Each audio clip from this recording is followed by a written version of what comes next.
basically are the principal, basically medical or scientific advances which could have improved or facilitated the development of your projects. As Piera, if you want to start.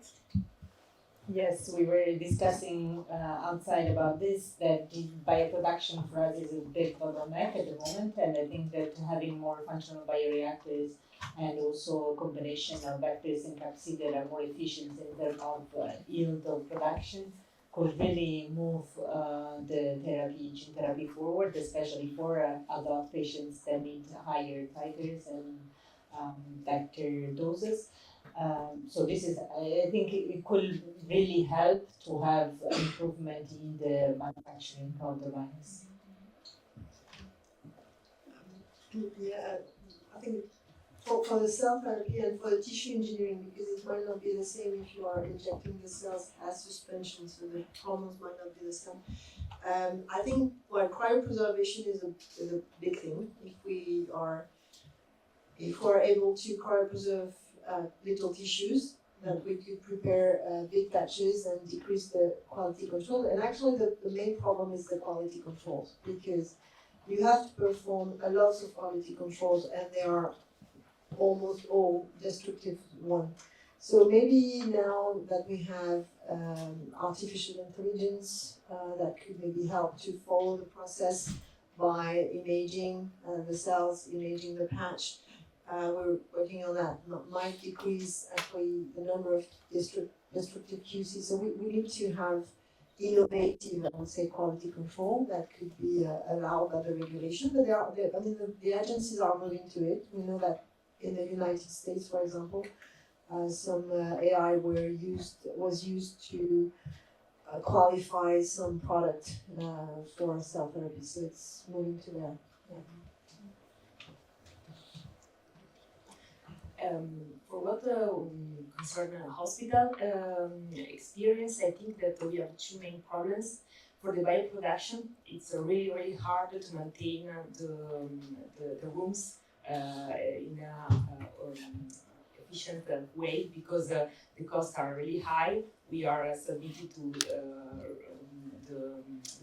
the market for hospitals, so it's really hard for us not to be able to choose our partner for the maintenance of these functional rooms.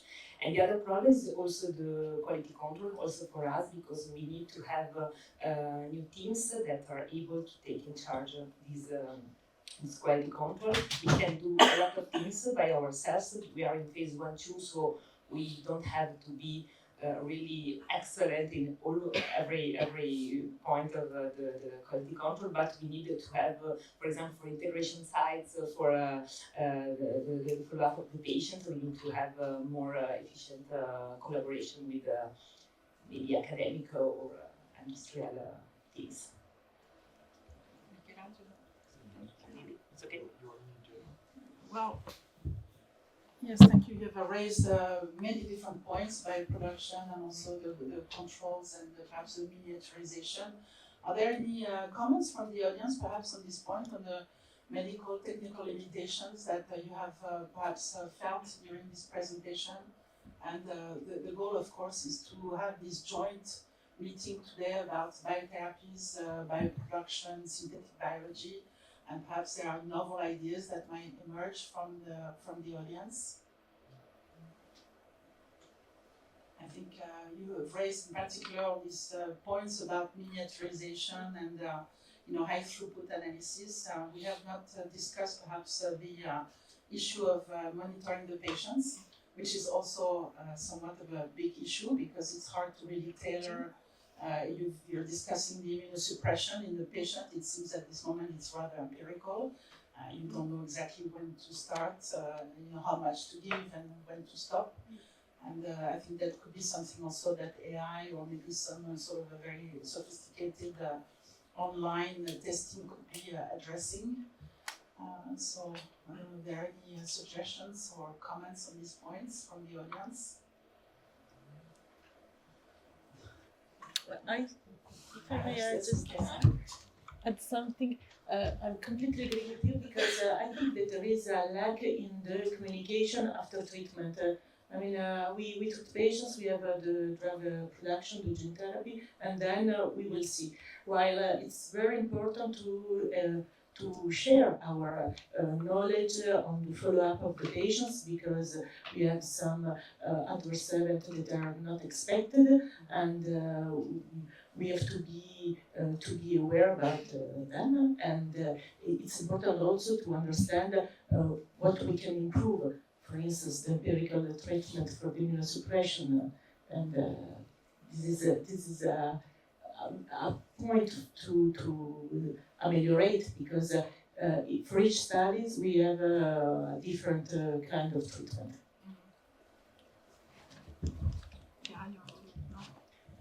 No, maybe just a provocative point, following a little bit of our comments, is that follow-up of the patient, if done in combination with the academic labs, could also give a hint on what are the next questions. Because what we have now done with the SMA, but years later, is take the data and the samples from the patient that were treated at the time and try to see what we were efficiently targeting and what was not efficiently targeting. And maybe we could have saved other patients or help other patients to have more efficient therapies if we would have coupled with the clinicians and the hospitals earlier on. So that's a very good, important point to keep in mind, I think. And maybe if I could add, because we were asking this question at the beginning of the trial, is to have also data about the history of the disease. And it's not always that what we have. To really know what maybe we could expect, and it's not always done, and that could be very good information. And I don't know if, because now lots of people are trying to have numerical twins studies, so maybe that's also an implementation that could help to have more information about the disease and how it could turn with different treatments. So I mean, the input of not just AI, but also numeric health modeling the disease and modeling eventually the response to the treatment. So I think, yes, Anita, if you want to intervene, you're welcome.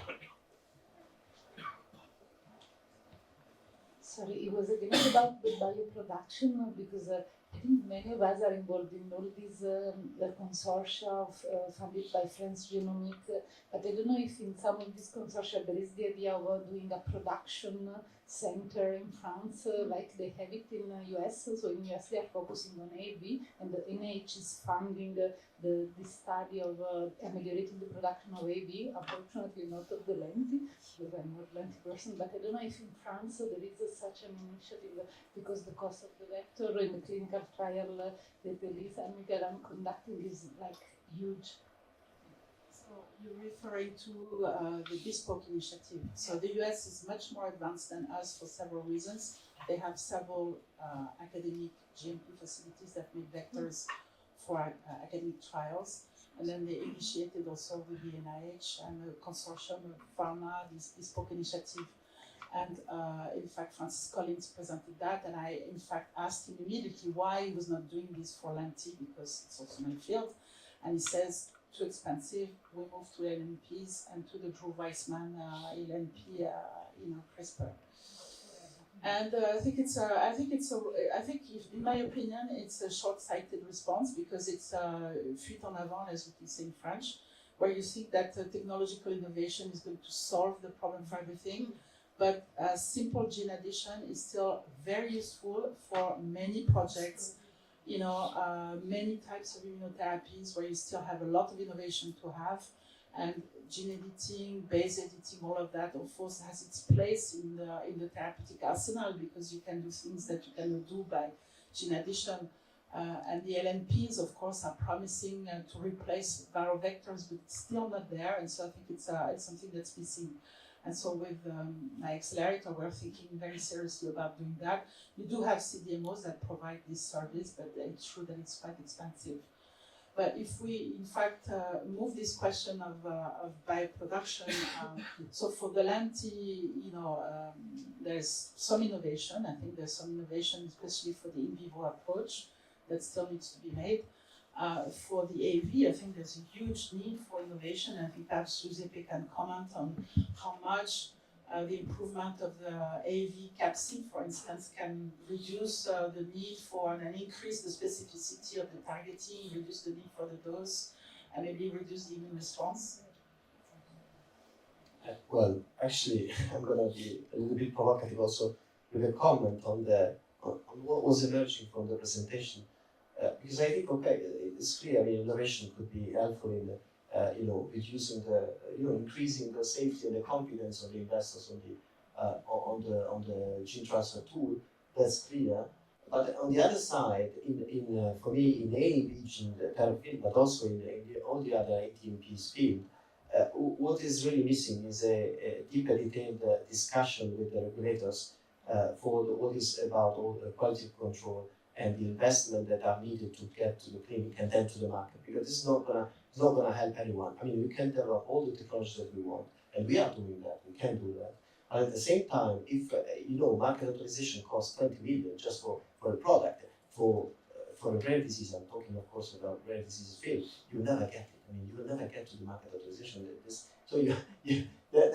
That's always about, and I think this emerged from all the presentation that we had, is that bringing a new product to the market is really complicated. So the only way to really make it for the rare diseases is really, of course, to innovate, having new technology coming in and so on. But at the same time, having an access which is facilitated somehow, in particular for diseases where you will never get money out of that. I mean, that's clear enough now. So I think this is very very important. I mean, the idea was also to discuss, to see how to decrease with the price, the cost of goods, let's say, which is very important, but also how to decrease then the cost of the rest of the operations, which is as important as the goods. I think there are initiatives in that sense coming, in particular, and we should be surprised about that because they're coming from the FDA. You have seen, for AAV, Peter Marks is now like the rising stars of a regulatory person who is really, really trying to get there, to facilitate the access for rare diseases. I mean, for instance, we have discussion in the context of Triganajat, the trial which is ongoing with my team, and we have discussion about how to bring a therapy for an ultra-rare disease to the patients, not to the market approval problem, but to the patients. So that's, I think that's very important. And yeah. So of course, if the ultimate goal is to have market access and bring to patients, I think we should still think about how to have a success in clinical trials. That's at least what we can try to do at the level of the science. And I would like to address perhaps now the fusion between synthetic biology and regular biology, so to speak, and perhaps ask the panel if they have some idea of what synthetic biology could bring into their field, and if they've thought about that and have some suggestions. I see Christelle was nodding, so probably she's thought about that. Well, I think in cell therapy, synthetic biology or genomic techniques could bring lots of things. If you think, the first thing could be immunosuppression, having cells that maybe could release some drugs that will low down the inflammation or immune system around the graft in the environment. So prepare the environment to accept the graft, so it's a ladder, or maybe to have cells that are less immunogenic. But you could think also about cells that could maybe migrate to the target and having molecules that, again, cells that will be modified to reach the target, or even not move, stay at the place you've integrated, or survive better. So I think we've got lots of questions that could be partly or solved by synthetic biology. Yes, I think that could be very helpful, at least for cell therapy. and I've probably forgot some application. Yeah, for my field, I think non-viral or viral-like particles could really help in the development of replace the viral vectors. And there is also this thing that we were discussing earlier with Anarita Mitchell about the gene circuits, the synthetic circuits that could help designing a better cell or vehicle or combination of vector and capsid to have more efficient targeting and gene regulation. Once the gene gets to, or the sequence gets to the target cells, how do we make sure that it's expressed long term in a very controlled fashion? So sensors and all this. We need experts in this. I cannot even exactly and multiply the mode of action, or maybe specialize the sequence with specific sensors for specific tissue, although you're targeting with your viral or non-viral particle, you are targeting the tissues in a certain way, but then you can still regulate the expression of your construct by modulating what it is inside. And for this, we need to discuss with the synthetic biologists, because I have some ideas in mind, but I don't know how far we can go with this. So please come and look for us for the follow-up discussion, because we can really, I think, reinvent or bring some innovation to the field by thinking outside of the box and trying to modify whatever we have thought that will work well, and we know it worked well, but it could be still improved. I completely agree. I would add something more, but yes, for sure, for ex vivo gene therapy, we have two keys of success, which are the selection of the patients. So, better is the patients in the clinical status, the better is the exit of the gene therapy, and the BCN rate. So, if we are able to improve this marker, we can with these tools, we can improve also the exit of the gene therapy. I see the next step of this, because I see everything from the GMP production point of view.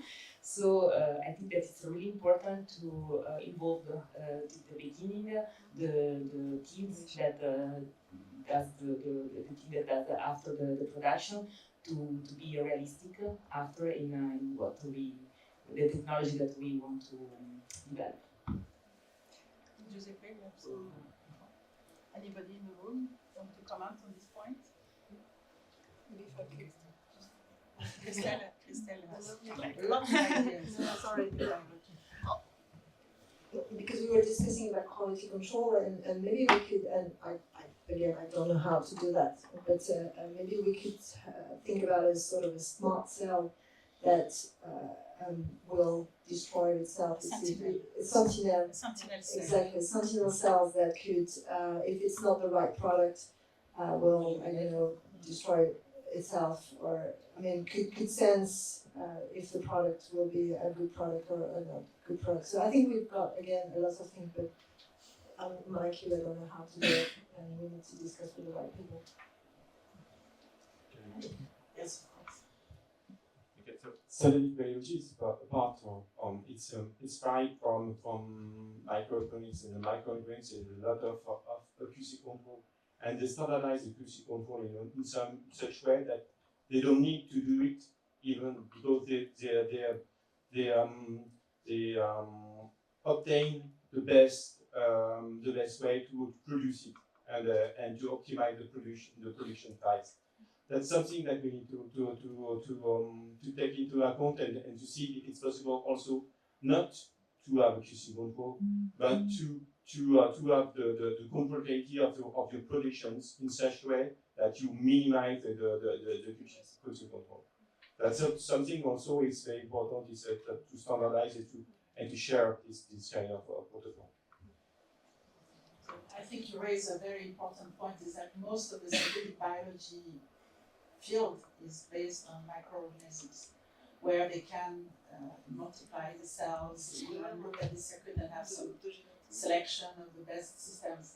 I think that one of the big limitations in merging the field of synthetic biology and cell biology, as we have heard this morning, is the fact that human cells don't react like, and they don't have this expansion capacity, perhaps exception of the ES cells than the microbial cells. So one last question is perhaps Otto had some comments, but one question I'd like to give to the floor is, give some ideas to the synthetic biology field, how they could contribute, what ideas they could bring forward to adapt their system to actually bring some innovation into the cell biology part. And Otto wants to do this.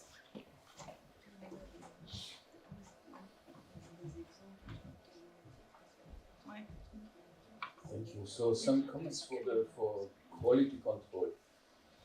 When you take a look, for instance, control of cell banks or also lentiviral vectors, when you go for in vivo gene therapy especially, you have to do all these virus safety tests. You have to prove that there's no advantageous viruses anymore.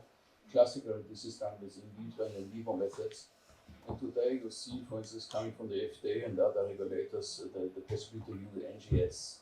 NGS is also something which is going to synthetic biology, I would say, because then you have only to do one test with this NGS, and then, of course, what you need is a very, very good database afterwards. But this will really reduce the cost and also the efforts to do this testing, and will be much faster than all these classical tests which you do in vivo and vivo. Good point. Thank you. I had a comment also on the possibility to integrate synthetic biology in gene therapy, which is mainly related to the AAV vectors and the way we produce them. Because it's clear that whenever you have an ATMP which is very complex and that you have to produce at super high doses, probably you will need to integrate some method to ameliorate the producer cell lines. And to adapt them actually to the specific production of a virus, which is composed of proteins, DNA, and then so on and so on. So this probably, on my side, it could be a nice way to integrate. And it has been done already. I mean, I just seen a paper. So But it's not used enough. It is not used enough, and probably there are methods that can be applied on that direction to have a better advantage compared to others. Yeah. So, with all our encouragements to, merge these two communities, perhaps I will, for the sake of time, close this session. Thank you all for your participation. Thank you, the speakers, for great talks and great participation to this round table. And hopefully, this will have created a little bit of cross-fertilization. I would like to perhaps, encourage you to continue to follow the DIM BioConvS Santé initiative. There will be the iGEM, I suppose. I look at you, Amanda, because I don't see Ariel in the audience, but there are some synthetic biology activities which are usually very creative, and it will be, I think, a good way to sort of feel what's going on and perhaps provide some projects, some ideas also for the iGEM concours. And with that, I will close the session. Thank you very much.